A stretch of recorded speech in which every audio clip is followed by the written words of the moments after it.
In this video, I will show you how to turn off flashlight notifications on iPhone 11, 12, 13, 14, whatever you want. XR, XS, I'm using it on the iPhone XS, it's the same thing. So if you appreciate me making a video just like this in 2021, you can give me a like for the YouTube algorithm. You can also subscribe if you're new. And hey, if you have any questions whatsoever, let me know in the comment section down below. And also, comment which country are you from. I'm really curious to know. So what you want to do is go over to your settings. When it loads up, you want to go down until you find the accessibility option. Here it is. You want to click on it. And when it loads up, you want to go down until you find the audio and visual option. Here it is. Click on it.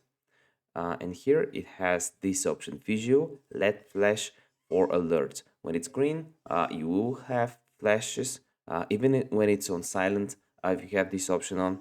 And if it's offline like this, it will be all good. If this video helped you out, give me a like and want to see the next one. Bye.